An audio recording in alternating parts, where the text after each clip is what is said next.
Hello, welcome. And my name is David Shaw. Welcome to Simplifying 5-Axis Programming with GibbsCAM. For the next 30 minutes or so, I'll be showing you how simple creating 5-axis toolpaths can be with GibbsCAM. As the presentation progresses, if you have any questions, enter them in the Q&A panel on your screen and we will answer as many as we can at the end of the webinar. Over the last 38 years or so, GibbsCAM has built their reputation by simplifying complex CNC programming. Part of the simplification is simply organizing the information and parameters needed to fit the way a machinist thinks, the way that a machinist basically approaches machining a part. By effectively streamlining and organizing the input of parameters and minimizing how many parameters you have to deal with, GibbsCAM shortens the learning curve, greatly reduces programming time, and most importantly, leaves you in control of few or as many of the details as you want or need to be in control of.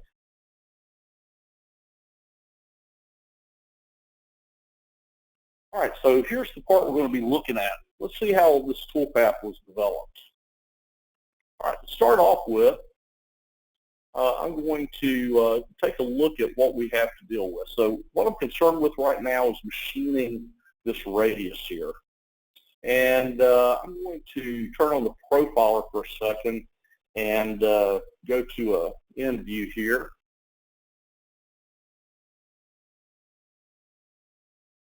And right here you see that this radius is actually undercut slightly, which would make it really impossible to machine with a ball end mill in a 3-axis machine.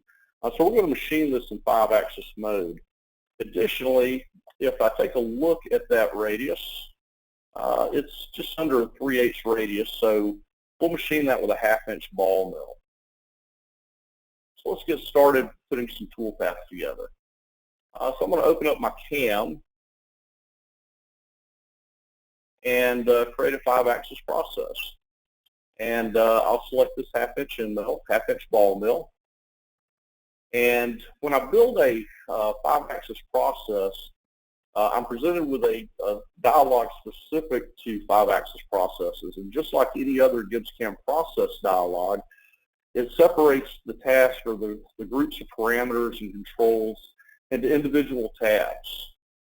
And within those tabs, particular types of parameters and controls are separated into different areas. This makes it a lot easier to focus on individual toolpath control challenges and really helps you focus on the trees rather than getting bogged down in the forest. When you're programming complex parts, the job often becomes a lot simpler and certainly less intimidating when you break it down into individual toolpaths rather than becoming overwhelmed by the overall complexity of the job. So taking a look at this, so looking at the tabs that we have a number of tabs. There's 7 in this particular environment. We're looking at options right now, and this allows us to set our speeds and feeds for the toolpath, how we want the retract to behave, a rapid or a feed retract, our coolant options, rotary duplicates if we want them. We can duplicate our toolpath around the platter, if you will, and the machining coordinate system, the coordinate system that we want the toolpath to occur in. Additionally, we have this drop-down dialog. It's currently set to general, which basically means that we have access to all 7 of these tabs, and we have control over virtually every aspect of the toolpath. And additionally, we can select particular types of 5-axis machining, projections, swarf machining, different types of 5-axis specific machining. And what happens when we select one of these is that the software in the background sets a lot of the parameters for us, parameters that are generally specific to that type of machining, and reduces the amount of data that we have to enter. So you can see for projection machining, a pretty simple page to fill out to get projection machining, and then a linking page, which we'll go over the linking page later. Another thing to keep in mind is that if you're creating a specific toolpath type, and maybe there's some aspect of that toolpath you're not entirely happy with, you can go back to the general setting, and those preset parameters are still valid in these other tabs, which means that you could go back in, if we recreated the toolpath, now it would be exactly the same as it was when we were in the projection tab, but we can go in and access control over any aspect of the toolpath and tweak it. A byproduct of that is it's a really good idea anytime you're starting a 5-axis process to hit restore defaults, just to make sure all the settings are what you expect them to be. So let's move on to the Surface Paths tab. Now, the Surface Paths is where we define the toolpath as far as the intersection or the contact point between the cutting tool and the surfaces being cut. And we can calculate that based on a number of things, including surfaces, triangle mesh, the underlying triangle mesh, or wireframe, swarf machining, multi-axis machining, which has some really nice roughing patterns in it, including adaptive roughing and 5-axis. And we also have geodesic machining, which is a different algorithm for calculating the transition between toolpath nodes. It gives you a very smooth, very consistent toolpath, and some really nice deburring strategies. For the time being, we're going to focus, though, on surfaces, toolpath based on surfaces. Moving down, we have the toolpath pattern. We have a choice of parallel cuts, and I would encourage you to kind of watch this diagram over here, this picture, which will change as we select different things. So we can see that a parallel cut is essentially straight line parallel cuts. It's very similar to a lace cut in 3-axis surfacing, except it's in the 5-axis world. We can create toolpath perpendicular to a curve, or we create some sort of curve, and the toolpath will always run perpendicular at the point at which it crosses the curve. The curve does not have to be a straight line like this shows. It can be a complex curve. One of my favorites is morph between two curves, which starts with one shape, the toolpath following that shape, and as it works its way across the drive surfaces, the surfaces that we're cutting, it transitions to a different shape at the other side. We can also run parallel to a curve. We can project curves. We can morph between two surfaces, which is very similar to morph between two curves. We can run parallel to a surface or create flow line machining. For this part, I'm just going to select morph between two surfaces. So to get started with my toolpath, I need to start making some definitions of what I want to cut. I'm going to define my drive surfaces first. So I'm just going to right-click down here and select all of those spaces, deselect that, and that leaves me with my undercut radius as the surfaces that I want to machine. Now, I've got edit surfaces that I need to define. The first edit surface is going to be this surface up here. And I'm going to click OK. And by the way, I forgot to mention, if you're in a dialog and you have an OK button in 5-axis especially, click OK to get out of that dialog. Because if you don't click OK, you lose the settings that you have set in that dialog. You need to click OK to accept those settings. So what I just did by defining this blue surface as my first edit surface, my toolpath is going to begin where the drive surface, the yellow surfaces, intersect the blue surface. I'm going to define my second edit surface as this one. All right, so we're going to start cutting at this intersection. We're going to finish cutting at this intersection. In addition, we could define a drive surface clearance, and again, the picture changes to show us what they're talking about. So this tells me that a positive number in there will actually stop short of the tool reaching the actual surface by whatever amount you enter in that field. 0 will put the tool exactly on the surface, and a negative value will impinge the surface, or it'll cut into the surface by the amount specified. This part's already been roughed, so I'm going to cut right to the finished surface. Then we can move down to the area. These are essentially modifying the area being cut. It may seem redundant since we've said we want to cut this yellow area, but we can tweak that somewhat. We can do a full cut but avoid cuts at the exact surface edges. This is going to step over the amount that we specified, but it's going to avoid making a pass at the exact edge of the surface. Or we can cut the full shape and force a start and end at the exact surface edges. This will modify the step over and force a pass at the exact surface edges, which is what we're going to do here. Alternately, we can control the area cut by the number of cuts or limit it by 1 or 2 points. So we're going to do a full cut starting and ending at the exact surface edges. Additionally, we have some further modifiers here. If there were sharp inside corners, we could control how the software handles those. We can do a bow tie, or we can have the software simulate or internally create a radius in there so that a tool larger than the radius is not gouged without having to do gouge checking on it. We can also extend or trim the tool path. We can extend it along the strokes or trim it along the strokes, and we can also extend it along or trim it along the width. We can specify the angle range that we want the tool path to occur in, or we can create 2D containment boundaries for the tool path. As far as sorting, just briefly, we can flip the step over, which just reverses rather than going from here to here. If I did a flip step over, it would start down here and go up. It just reverses the order of the strokes. We can also control the pattern, if you will, or the directionality. We can zigzag, go one direction, or spiral. Since this is a closed loop, I definitely either want to go one way or spiral, and I typically will choose spiral most of the time. So we're going to spiral, and then the direction for one-way machining, we have climb, conventional, or we can specify clockwise and counterclockwise. I'm going to specify counterclockwise. Sometimes the difference between climb and conventional is not so obvious in the 5-axis world as it is in the 3-axis world. So I'm just going to specify that I want the tool to go counterclockwise.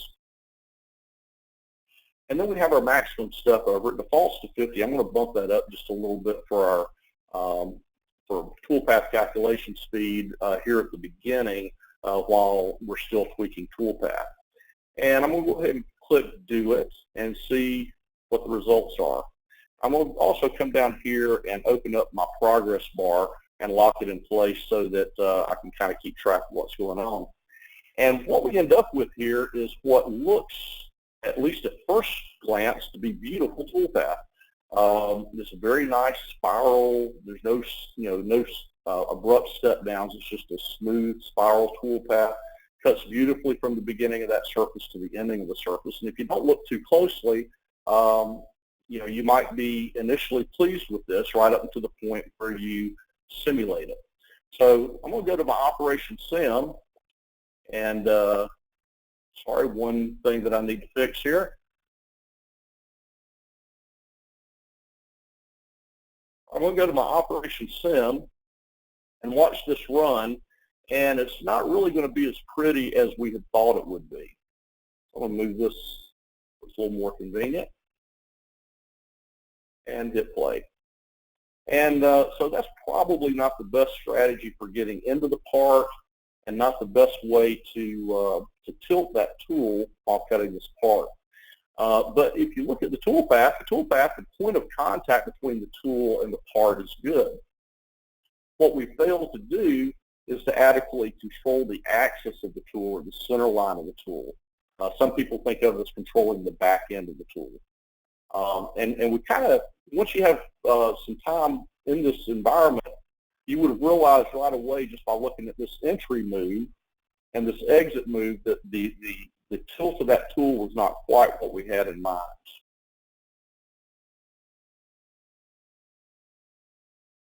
All right, so how can we control that? Let's take a brief look at our process.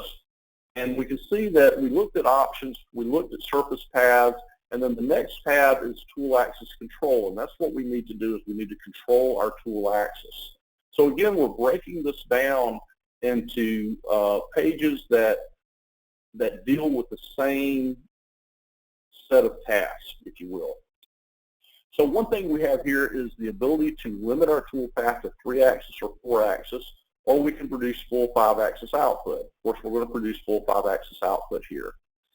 We have a maximum angle step, and this is the maximum angle that your platter can rotate in a single toolpath node. And then here's really what we're concerned with, how the tool axis is controlled. The tool axis will be tilted relative to the cutting direction. Well, tilted relative to the cutting direction with zeros in both of these fields, 0 leader lag angle and 0 side tilt, effectively keeps that tool perpendicular to the surface being cut, which is exactly what we saw here. Other choices here are to not be tilted but stay normal to the surface, tilted with a specific angle, tilted with a specific angle relative to an axis, or rotated around an axis, or tilted through a point or tilted through a curve. Now these are very, very useful. Tilted through a point or tilted through a curve requires a point or a curve that is behind or above the cutting tool when it's cutting, and the center line of that tool projected back through the holder, if you will always be pointed or oriented to that point or that curve. Conversely, we also have tilted from point away and tilted from curve away, which is kind of the opposite. You have a point or a curve that's below or projected along the axis of the tool through the point of the tool, and the tool will always stay pointed toward that point or that curve. So I think the strategy that I want to use here is going to be tilted through a curve, and really before I can do that, I need to have a curve to tilt it through. So I'm going to select the surface and just extract the edges of it. And then I'm going to take that curve, and in my geometry palette, I want to offset it. And I'll offset it an inch. I'm going to get rid of the geometry that I don't need, and I'm left with this. All right, so this is a curve that's kind of parallel to, but inside the shape that I'm cutting, smaller than the shape that I'm cutting. However, with it being down on the floor of this pocket, it really doesn't do me any good, because if I project the center line of my tool through this, I'm still gouging, so I need to modify this somewhat. So I'm going to translate this up, and I'm going to go, say, a 1/2 inch a couple of times, and maybe one more time. So that's 1.5 inches above the floor of that pocket. And then I can kind of test that briefly or quickly just by rolling this thing around and kind of lining this up with the matching portion of the surface behind it, and get an idea of how much tilt is going to be required to get the tool there. And that's a good amount of tilt. I'm pleased with that. I'm not risking hitting the back edge of the part with my tool or my holder, and I can easily get to that undercut there. So with that built, I'm going to load my process back in, which reselects everything, by the way, rebuilds my toolpath and reloads my process with all the parameters set the way that they were when that process was built. So all I need to do to tweak this toolpath is come over to my tool axis control and come down and say, I want my tool to be tilted through the curve. And my tilt curve is going to be that. And hit OK. We'll recalculate the toolpath, and if you watch our entry and exit move here, you should see them realign with our tilt curve. And you see now they're projected toward that tilt curve. So let's go back and watch the simulation again. And this time I'm going to lock the simulation to the machine. I'm going to start it simulating, and we see the tool comes down without crashing through the part. If I go to home view, I'm going to be looking straight down the tool, right down the center line of the tool. And you can see that our tilt curve stays right in line with the center line of the tool right there.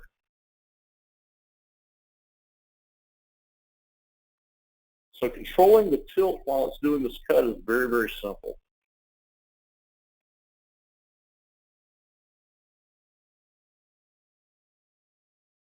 Let's take this a step further. a lot of parts aren't really this simple. They're simple, or they may be very, very complex. But perhaps this part has more features to it than just what we see here. Maybe there's features back over in here, and some of those maybe overshadow or overhang this pocket slightly, and that can be simulated like this. So we have this piece, which we highlight that and go to a top view, we can see it overhangs our pocket a little bit. And I believe that's going to be enough that we get a gouge.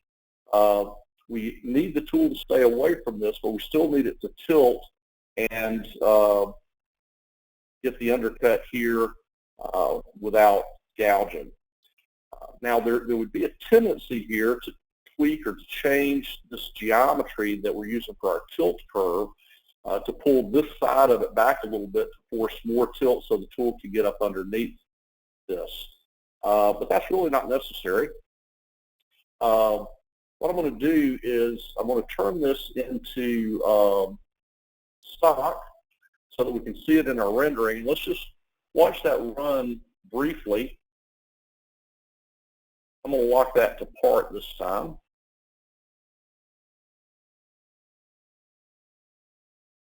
I just want to see it come around here, and we should see that we're gouging. We're scalloping this feature here just slightly. And again, just imagine that this is some feature of the part that just kind of gets in the way. So rather than really changing our geometry here, what I want to do is go into my process and do gouge checking. So I'm going to go into the gouge check page, and GibbsCAM allows you 4 gouge check strategies that can be run together, and they'll actually run sequentially, or they cascade. I only need 1 gouge check strategy, so I'm going to turn 1 on, and I can check the flute and or the shank and or the front of the holder and or the back of the holder. In this case, I probably just need to check the tool. I'm not too concerned about the holder, so we'll do the flute and the shaft. Now, this column allows me to say what I want to happen if it detects an approaching gouge. Retracting the tool is very good in some situations, but in this case it doesn't help us. What I need it to do is to tilt the tool. All right, I want it to tilt the tool, and very, very often automatic works great for this. I'm just going to leave this on automatic. And then what do I want to gouge check against? I don't need to gouge check against my drive surfaces, the yellow surfaces, they're fine. But I do want to define some check surfaces.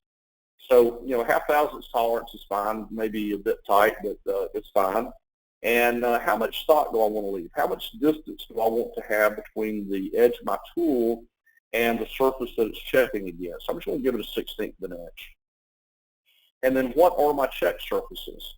I'm going to define those as being that entire body right there.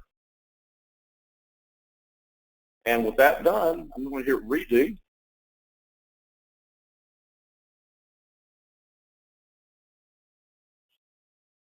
Let the toolpath recalculate. And I'm going to go down to an end view here and go back to my simulation. And I'm going to put my point of view lock on fixed part and run this. And what I want to see is if that tool is tilting. I'm going to slow it down a little bit. And you can already see that it's tilting below the curve as it comes around here. It's tilting more than it was on the other side to keep the tool away from the surfaces that we're checking against. I'm going to rewind that and change my point of view to the machine. And again, go to a home view, so we'll be looking straight down on the tool. And here you see our tool is centered up just the way we told it to on our tilt curve.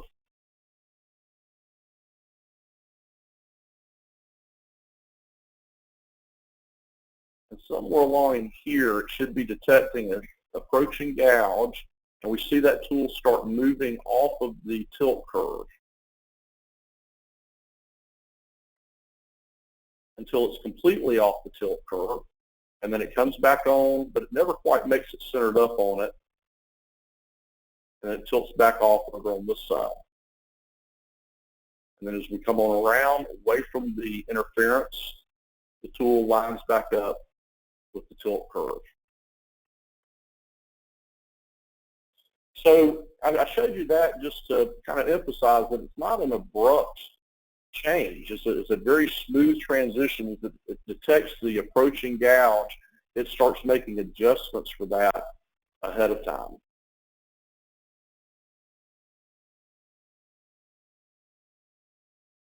I'm going to deselect everything, and let's go ahead and finish this part. I'm going to open up my CAM again. Let's do a little more machining. I'm going to clear that process out. I'm going to create another 5-axis process.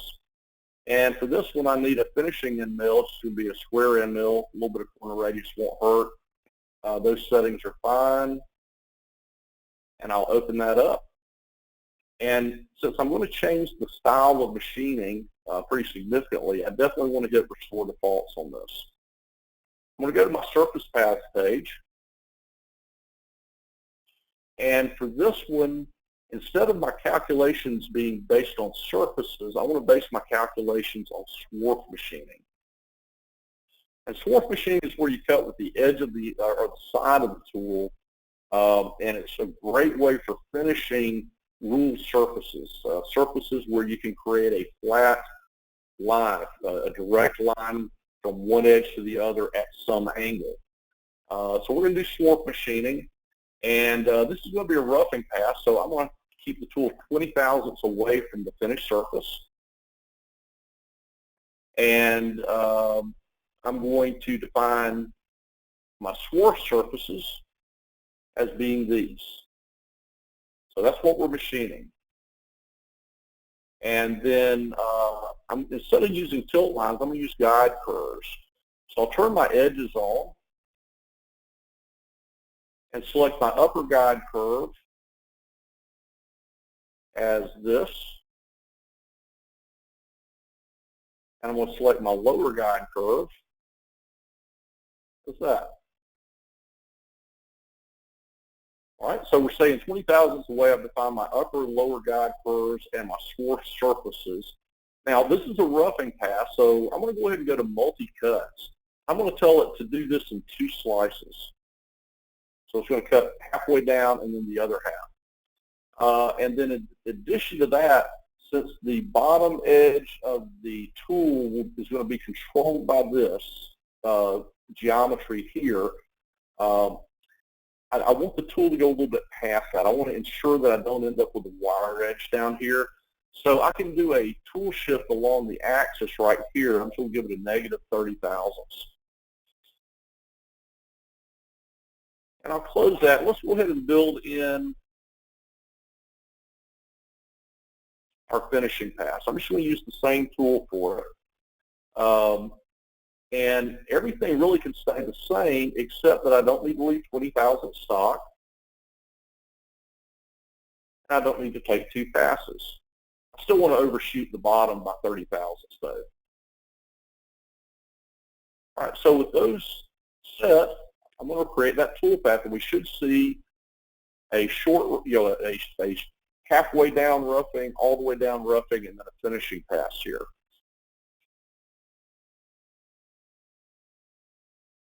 And that's exactly what we have. This is our cut halfway down, leaving 20 thousandths stock.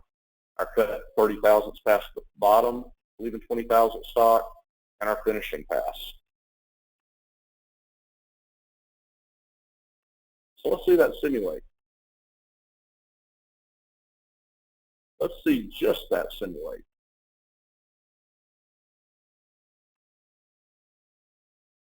All right, so here's our swarf halfway down, and we see that red right there is kind of warning me that the tool is rapiding in contact with the part, and I expected that because we haven't controlled that yet. I will go ahead and verify that the rest of the tool path is what I wanted.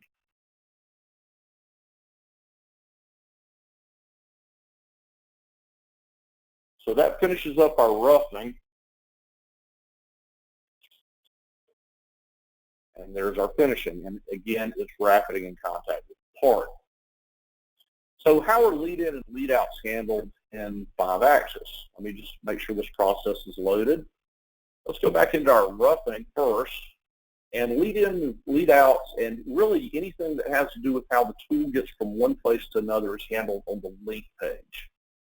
And we have several areas of control. Our first entry and last exit, everything about that is controlled here. Gaps along the cut, this would be if there were a small void along the stroke, or any void along the stroke, or a mathematical void, something that you can't see, but just because of tilting, that happens very occasionally, how that is handled. You also have links between slices, which is a link between two different strokes or two different slices, and links between layers. If you're doing roughing, you have multiple layers and you can control how those are handled. So on the first entry, when the tool is first getting started, I want it to use a lead in. And when it gets finished, I want it to use a lead out. Okay, that's simple enough. And then the links between slices, I'm going to have it use a lead in. Actually, let's do a lead in and a lead out.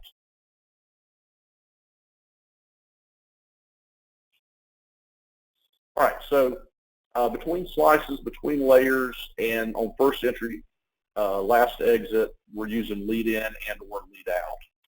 Now, the lead in, lead out is controlled by the default lead in, lead out, or you can specify something specific for each one of these with these little buttons off to the side. But I'm going to use the same strategy for everything. And one that works real well for, well, they all work real well for me, but one that works real well for me and it's really easy is just automatic arc. It does a great job of figuring entry exit. So I've set my lead in style over here, and then to transfer this data over to my lead out rather than having to enter anything again, I can just copy it over. Hit OK, and recalculate my toolpath. Well, actually, before I do that, let me do the same thing to my finishing pass. Come down to link, and here all I'm concerned with is my first entry and last exit. And now we'll recalculate our toolpath.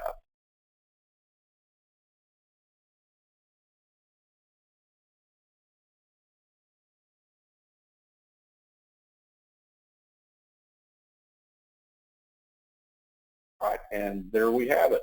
And you can see the entry exit moves over here, and we can run our operation simulation, again, just on the selected operations.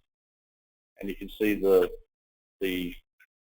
rapid in contact with the part is fixed.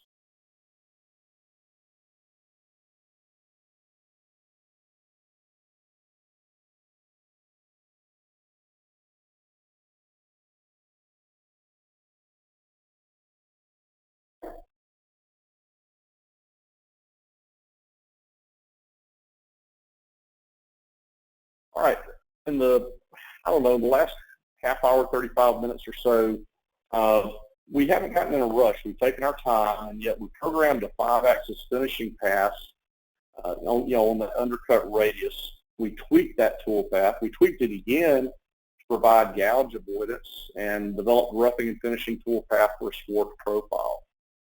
The task associated with developing these toolpaths is laid out in a simple, easily understood manner. It makes it easier to learn, it reduces the programming time, and lessens the risk of mistakes. The speed at which you can make these changes really lets you try multiple toolpath strategies to see what you like best. I used to call it playing what-if games. What if I change this? What if I change that? The changes are so quick to make, and the toolpath calculates so quickly most of the time that it's very easy to try a couple of different strategies and see what you like, what you think is going to fit your needs the best. That concludes the presentation portion of the webinar. I think we have some time to address a few questions. During the presentation, Bart Ehlers, another GibbsCAM reseller, has been collecting and collating the questions for us, and he'll join us now. Bart? Hey, David. Thanks for the handoff.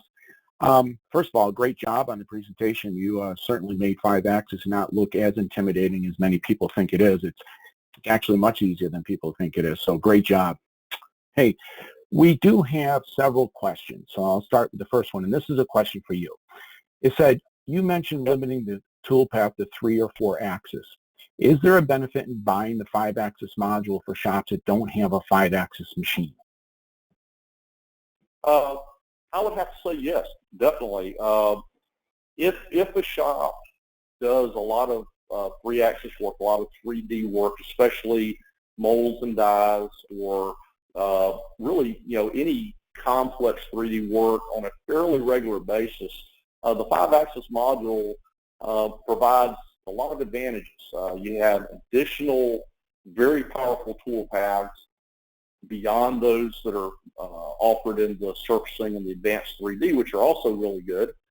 But it provides you additional tool paths to those. As you can see, it provides a lot of controls to those, a lot of controls to those tool paths. Very often, providing faster tool path, the adaptive roughing in the 5-axis is phenomenal.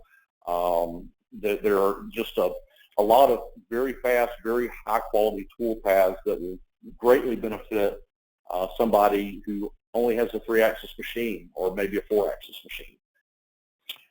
I would completely agree with you, and I'd expand on your answer to say there's a lot of advantages to applying 5-axis strategies to a non-5-axis part. This increases tool life, allows you to cut faster because now you can use the whole side of the tool maybe to cut a surface versus just the tip of the tool. It's better for machine wear, better for tool life. There's many advantages to using 5-axis strategies on a non-5-axis part or machine. So, and also I would add that I think that's becoming more and more commonplace in a lot of shops that they're starting to see this and they're starting to use these strategies on the 3 and 4-axis parts. All right, next question. Yeah, sorry about that. Next question, also one for you. It says, in the software I'm familiar with, I usually get a ton of retracts during 5-axis toolpath. Can you control that better in GibbsCAM? Well, not knowing what you're coming from, I don't know better or worse, but you can certainly control it very, very well in GibbsCAM. The linking page, as I said, really kind of gives you control over how the tool gets from one place to another.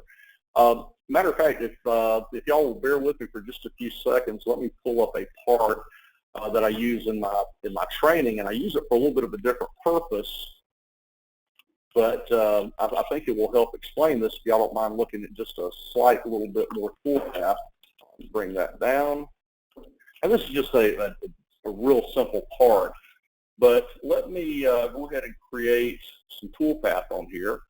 And I'll do a 5-axis toolpath, and we'll just stick with that 1/2-inch end mill, 1/2-inch ball mill. Not going to worry too much about the details here. And I'll just do a morph between 2 curves.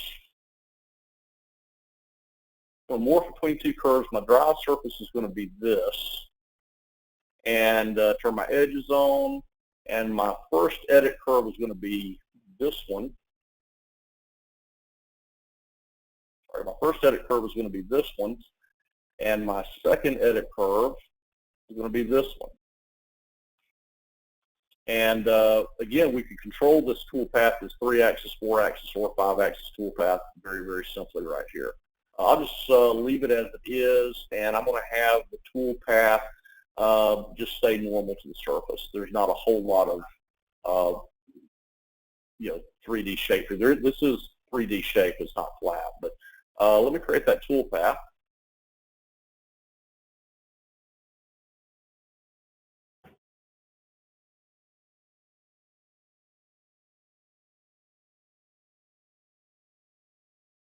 And of course,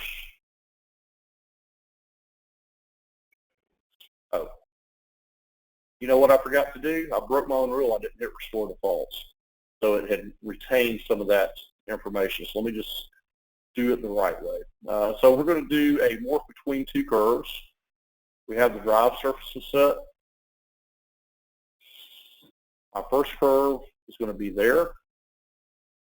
Second curve is going to be there. And now we'll create the toolpath. All right, so a couple of things that I want to show you here. First off, we have a lot of retracts. The second thing is that this line, this edge is straight, but these strokes are curving around that. As they exceed it, as they go past it, they start wrapping around it because of the way offset toolpath is handled. Now, that can be handled with this surface edge handling choice. I just say extend the edge curve and recalculate it, and those strokes will just extend on straight without curving around the ends. And that's kind of the function of this part in my training class. But also notice that we've got a whole boatload of retracts now. And again, that's handled in the link page. Very, very easy. Each of these strokes is a slice. So from here to here is a slice, here to here is a slice. And right now it's told to move directly from one slice to the next if it's a small gap. But a small gap is just 20% of my tool diameter. And then, the link between slice, it moved direct between slices, and it's 110% of my step over. My step over, I believe, is 50 thousandths. So 110% of 50 thousandths is 55 thousandths. So if this distance from here to here at that angle is greater than 55 thousandths, then it considers that a large move between slices. So a couple of things I would change here typically would be I would have it follow surfaces rather than a direct move.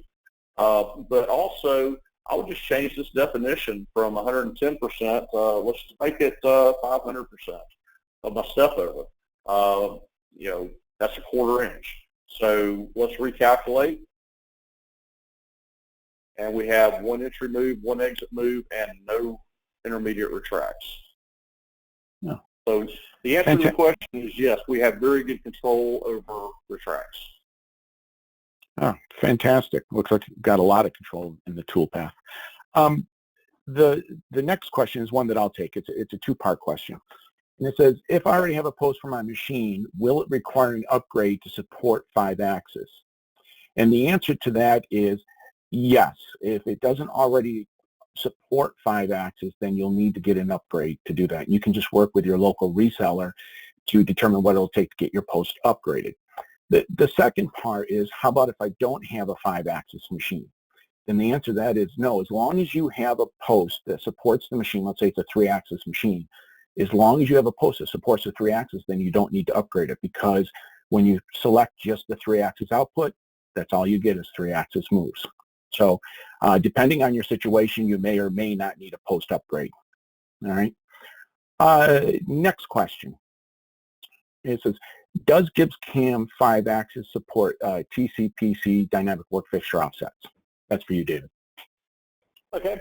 Yes. The simple answer is yes, a resounding yes. GibbsCAM fully supports tool center point control and dynamic work fixture offsets. No issues there. Full support. Okay. Next question also for you. You showed finishing toolpath throughout your demonstration. Can the 5-axis module also do 5-axis roughing? Again, the answer is yes. Just real briefly, again, with almost any of the tool paths that we select on the surface paths page, we have a roughing tab where you can define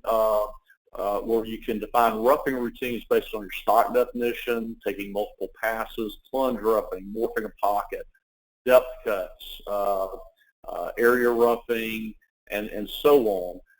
So there are a lot of options there for converting or for adapting a lot of the 5-axis toolpaths to roughing. But in addition to that, and to me more importantly, is we have this multi-axis machining, which has great, and I mean great roughing routines. And you can do offset roughing or adaptive roughing. Is very powerful, very flexible, very easy to use, frankly, and gives you some really powerful, very effective roughing routines. So the answer is yes. Okay. Well, we've got a couple of more questions, and then we'll end the webinar after that. The next one is, and it touches a little bit on what you were just talking about, and again, one for you is, do I have to buy the multi-blade option to program a single impeller? No. While the multi-blade option makes programming an impeller a lot quicker and a lot simpler, as I mentioned at the beginning when we were looking at the options tab, really all those specialty cut styles do is selecting those. All that does is preset values and parameters that are available to you anyway in the 7 tabs. Now, it can be very confusing on some of these really complex parts. And, the first couple of times you go through it, figuring out exactly what the combination is, and that's why there are, for these really complex parts, there are packages or add-ons that will handle that for you. But I've got a customer that I believe is actually attending this webinar who just recently bought the 5-axis module, and I believe the very first part that he did with it was a 5-axis impeller. He does not have the multi-blade option, made a beautiful impeller, and that was his first, I believe, either his first or second part with GibbsCAM 5-axis. Very successful. We worked through and actually used the multi-axis Toolpath option, roughing the impeller. Did a gorgeous job of it, very, very simply. And then the blades were mainly just a swarf cut. So it was fairly simple. Now, it wasn't the most complex impeller I've seen. We didn't, it wasn't ultra complex, but it was machined very simply by a relative novice with GibbsCAM 5-axis software, and probably took a couple of days to work through the Toolpath, and then machined it over this past weekend. Okay. Well, then, would it be fair to say that if you just do the occasional turbo component, such as an impeller, you don't need the multi-blade option, which is an application-specific piece of software for doing turbo components? If you're just doing it occasionally, the 5-axis should work fine for you. It'll take a little more work, but you can do it. But if you're going to be doing a lot of turbo components, a lot of impellers, then you're probably much better off getting the multi-blade option. Is that a fair statement? Yeah, and that's actually where I was headed with that, and I just forgot to wrap it up.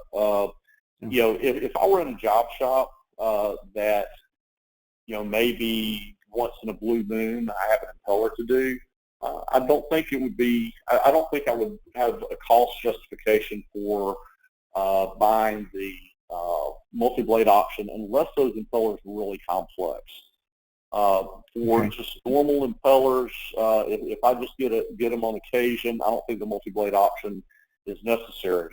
But if your bread and butter is multi-blade, you're doing impellers, on a regular basis. I won't even say day in, day out. If you see them on a regular basis, I think the time savings in having the multi-blade option would pay for itself very, very quickly.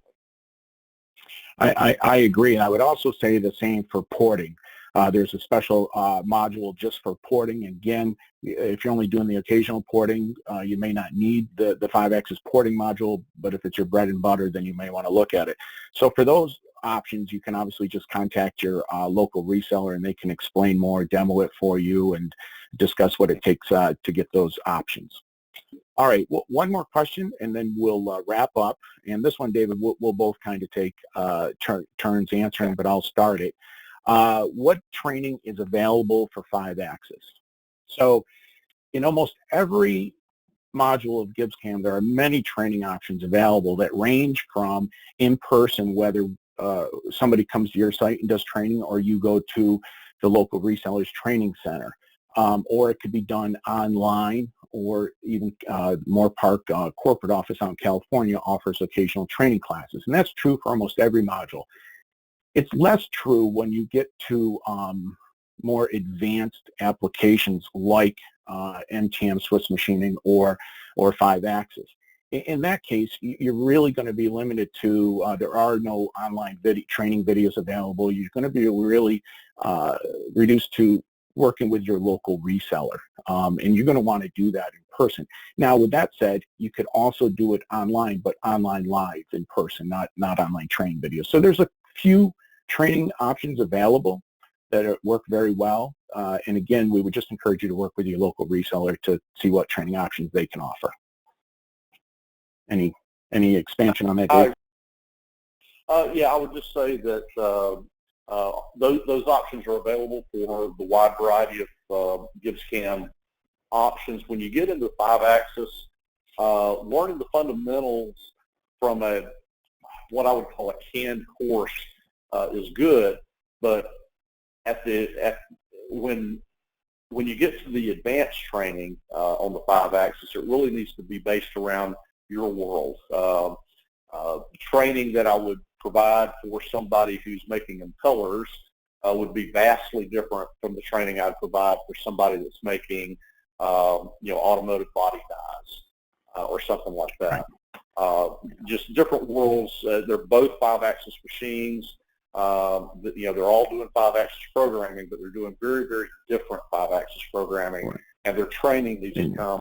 And once you get past the fundamentals of 5-axis, the specifics need to be on the customer's parts, if at all possible.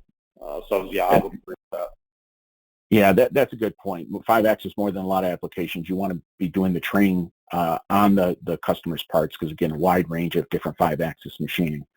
So with that, we'll wrap up.